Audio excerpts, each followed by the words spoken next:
I never imagined the day would come when I'd close the door on my own son. It sounds harsh when I say it out loud.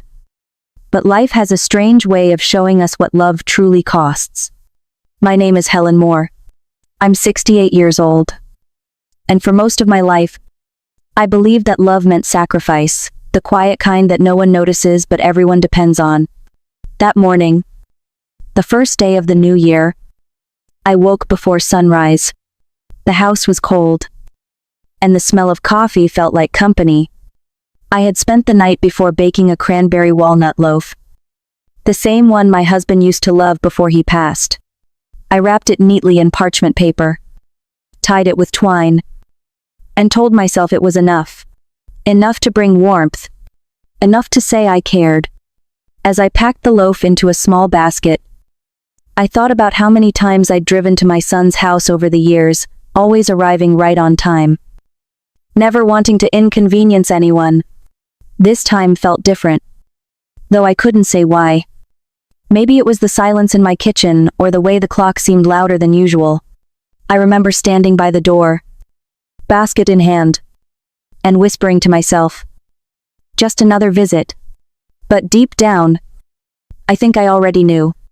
By the end of that day, everything I believed about family and about love was going to change.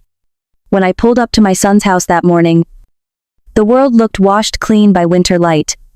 His neighborhood had that quiet perfection you only see in real estate ads: identical lawns, white fences, cars that gleamed even in the shade. His home stood at the end of the cul-de-sac, all glass and sharp corners. Beautiful in a way that didn't invite you in. I remember standing on the porch, the cranberry loaf warm in my hands, and feeling the air between us long before the door even opened. Inside, everything was immaculate: white walls, black fixtures, the faint scent of lemon polish. Even the laughter coming from the kitchen sounded polished, rehearsed somehow. My daughter-in-law greeted me with a practiced smile, the kind that stops right before it reaches the eyes. She took the loaf from me and set it on the counter like it was an errand, checked off a list. I noticed my grandson's toys tucked neatly into bins, each one labeled. No clutter, no fingerprints, no sign of life left behind. As they chatted about ski trips, tutors, and business plans, I found myself nodding along, pretending to listen. No one asked how I'd been.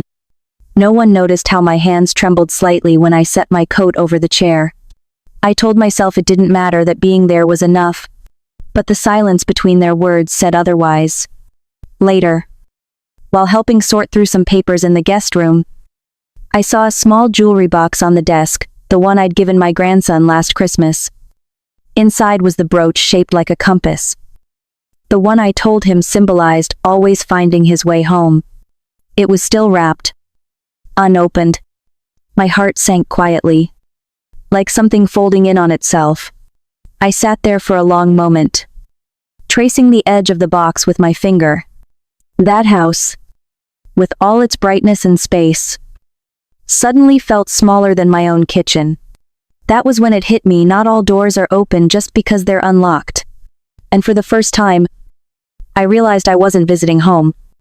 I was visiting someone else's version of it.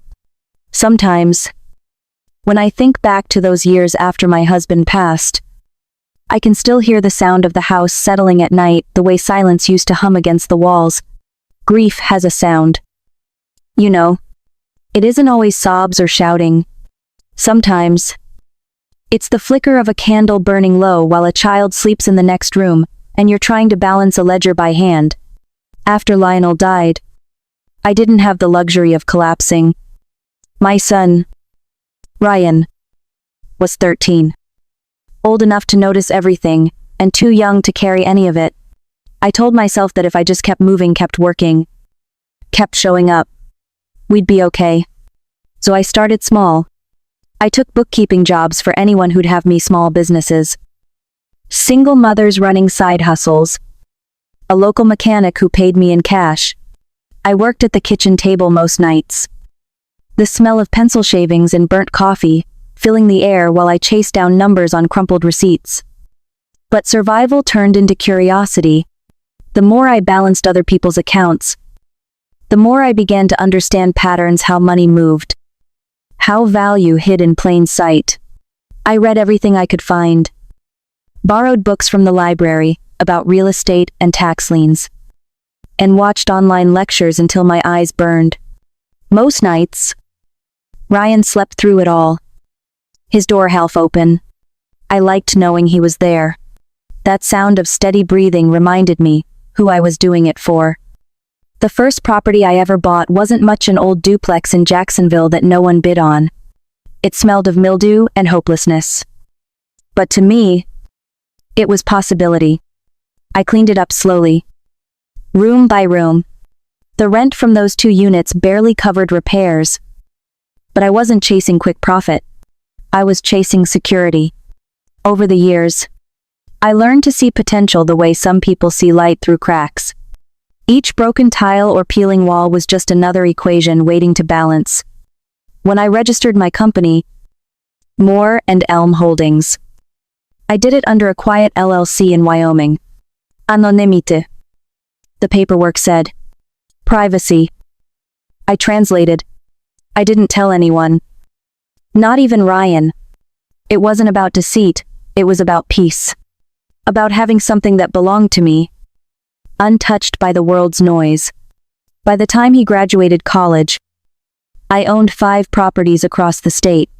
Some residential, some commercial. Nothing flashy. Nothing anyone would notice. I still drove the same sedan. Wore the same sweaters. My neighbors probably thought I was just another widow clipping coupons. But I preferred it that way. The less people looked, the more space I had to build. My life became numbers and notes. Handwritten ledgers. Manila folders labeled with false names. I used to think I was hiding from the world. But I realize now, I was protecting my sense of worth from being diminished again. Sometimes, when I mailed rent checks or signed new deeds, I'd pause and think how proud Lionel would have been. He was the dreamer, I became the builder. There was power in that. A quiet kind of strength no one could see but me. And yet, that invisibility came at a cost. My son never asked how I paid off our mortgage. I never wondered how I managed to stay afloat. He thought I simply lived small. For years, I told myself I didn't mind being underestimated. Silence had given me freedom. But as I stood in my son's pristine kitchen years later, watching him scroll through my phone with widening eyes, I realized something I hadn't before. Silence doesn't just hide you, it erases you. And that day, my quiet world was about to be seen for the very first time. I remember the exact moment the air changed. I was standing in my son's kitchen, slicing pears for a salad. The knife moved rhythmically through the fruit peel. Turn. Slice. Repeat. The smell of cloves from a candle drifted through the room. It was quiet. Peaceful in a way that almost felt fragile. My son walked in. Phone in hand. Half distracted by whatever filled his world that week. When he asked to borrow mine, I handed it over without a thought. For a while, the sound of the knife was the only thing between us. Then it stopped. I looked up and saw him frozen. The light from the screen glowing against his face. His brow furrowed. His thumb paused mid-scroll. The silence that followed was sharp like a held breath before a crack. In that stillness, I felt at the moment, something inside him shifted. He didn't say much at first. Just handed the phone back. His eyes different now, searching. Unsettled. On the screen, I caught a glimpse of the message still open, a note from my financial advisor, congratulating me on crossing an $18 million milestone. Numbers that, to me, represented decades of small sacrifices. But to him, they meant something else entirely. In the seconds that followed, the room felt colder. I could almost hear the gears turning in his mind, the calculations, the disbelief, the questions he didn't voice yet.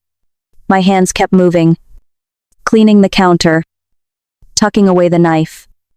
Anything to fill the space where warmth used to live. I thought, maybe he'd be proud.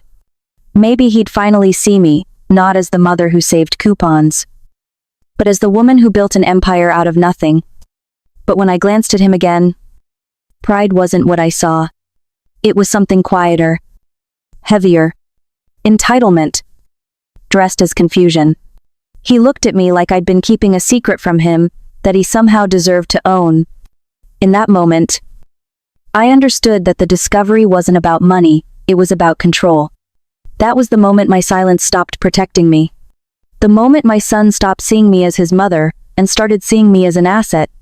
The room didn't erupt. It simply froze. And in that frozen air, I felt the beginning of the storm that was about to come. Dinner that night began like every other family gathering plates passed. Soft laughter. The low hum of polite conversation. The table gleamed under the chandelier. Every fork aligned. Every candle burning steady. From the outside, it would have looked peaceful, ordinary. But underneath that calm, something in the air had shifted. I could feel it in the pauses between words. In the way their eyes lingered on me longer than usual. At first, they spoke in careful tones, words wrapped in courtesy. They mentioned family, responsibility, generosity. My son's wife leaned in, her voice sweet but heavy with intent, turning the topic of helping those in need into something sharper. His aunt followed, weaving history into guilt, reminding me of small favors from years ago, twisting them into debts, unpaid. Each phrase carried the same quiet message, "You owe us." I listened, hands folded in my lap. While their sentences circled closer to what they truly wanted, they used words like fairness and family support, as if saying them out loud could hide the hunger behind their smiles.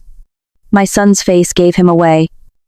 Though the shifting jaw, the restless tapping of his fingers against the glass.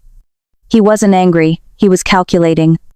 For the first time, I realized he wasn't looking at me, he was looking through me, toward the numbers he'd seen on my screen. The air grew heavier with every minute. Even the candlelight seemed to flicker differently, casting long shadows across the tablecloth. I thought of how many years I'd spent teaching him kindness, humility, the dignity of earning your own peace. And here we were, trading warmth for negotiation. I didn't argue. I didn't defend myself. I simply listened, and somewhere in the middle of their careful reasoning, I felt something inside me settle. A stillness. The kind that comes when a truth becomes too clear to ignore. They weren't asking for help, they were assigning me an obligation. And I understood, with absolute certainty, that if I didn't draw a boundary now, there would never be one again. As their voices rose and fell, I stayed quiet, my mind already stepping away from the table. Outwardly, I was still. But inside, I had made my choice. That was the moment I stopped being part of their equation and started preparing to leave it behind. The room had gone quiet by the time I stood up. All the noise, all the careful words, had collapsed into a heavy kind of silence. I remember the faint hum of the dishwasher, the smell of wine lingering in the air, and the weight of my coat draped over the back of a chair. My heart wasn't racing. It was steady, too steady. The way it gets when a decision has already been made long before you speak it aloud. They were still talking, each of them trying to sound reasonable, concern disguised as kindness, guilt hidden behind phrases like, "We just want to help." I listened without hearing. Their voices felt distant, muffled, as though I were already halfway out the door. My son's face carried that same tension, a mix of frustration and disbelief, as if he couldn't understand how I wasn't giving in. My daughter-in-law watched me with polite worry, but her eyes were calculating the entire time. When I finally reached for my coat, the room shifted, chairs creaked, conversation stopped.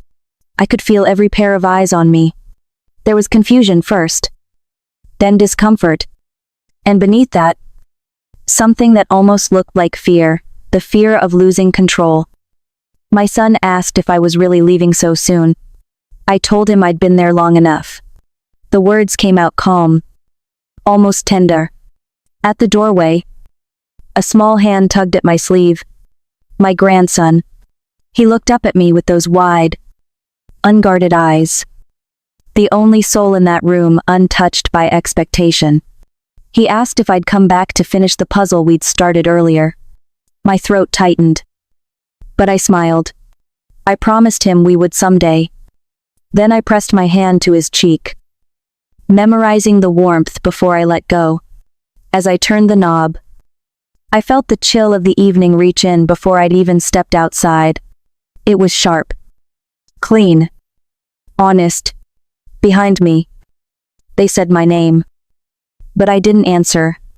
I walked through that doorway and closed it slowly, the sound echoing in my chest, like a full stop at the end of a sentence I'd been writing for decades. For the first time in years, the silence that followed didn't feel empty. It felt like air, cold, clear, and entirely my own. When I got home that night, the quiet didn't hurt anymore. The house greeted me the way an old friend might, softly, without expectation. I hung my coat on the rack, listened to the faint ticking of the clock, and let the stillness fill the space that used to ache. For years, I'd come home to this same silence and mistaken it for loneliness. But that night, it felt different. It felt like peace. I made myself a cup of tea and wandered into the small storage room off the hallway. That's when I saw them rolled blueprints, tucked behind an old file cabinet. I'd drawn them years ago, back when I still believed there would be time later. They were plans for something small but meaningful, a workspace where women could learn about money, credit, and independence. Things no one ever taught us when we were too busy caring for everyone else. I unrolled the pages on the dining table, my hands steady this time. The next morning, I called Jillian, a friend who had always believed I had more to give. Together, we began shaping the idea into something real. Within weeks, we had a name: the More Women's Fund, and a small room upstairs filled with borrowed desks, notebooks, and hope. The first time the women arrived, I could see myself in every one of them: the hesitance, the weariness, the fragile spark of wanting more. We sat around a long wooden table, the morning light spilling across our papers. I spoke about budgeting, about property, about how value isn't just measured in dollars. Jillian showed them how to track their savings, how to claim their space online and off. And as the hours passed, I watched something remarkable happen: eyes lifting, shoulders straightening, laughter replacing apology. They didn't leave with wealth that day, but they left with power. Later, when the last woman stepped out into the cool afternoon, Jillian unwrapped a brass plaque and fixed it beside the door. I read the words through tears I hadn't expected: the More Women's Fund, for those who no longer ask permission to be wise. The metal gleamed in the sunlight, warm against my palm. For the first time in my life, I didn't feel invisible. I felt seen by myself, by the world I was finally helping to rebuild. That evening, after the last of the light slipped across the window, I sat at my dining table with a cup of chamomile tea and opened my old green ledger, the same one I used to balance every penny after Lionel passed. The pages had yellowed, the ink smudged in places, but it still smelled faintly of effort and hope. I turned to the last page and wrote in slow, steady strokes: net worth, dignity, and tact. Balance settled. For the first time, those words felt truer than any number I'd ever written. The years of silence, the nights of work, the heartbreak, they had led me here, to a peace I had built with my own hands. I finally understood that wealth isn't something you measure in dollars or deeds. It's the ability to sleep at night knowing your choices were your own. and your worth was never up for negotiation. I closed the ledger and let the quiet fill the room. Outside, the street was still, but somewhere deep inside me, a new kind of life had begun. And if my story finds its way to someone who feels small or unseen, I hope they remember this: your value isn't given, it's claimed, and it's never too late to start.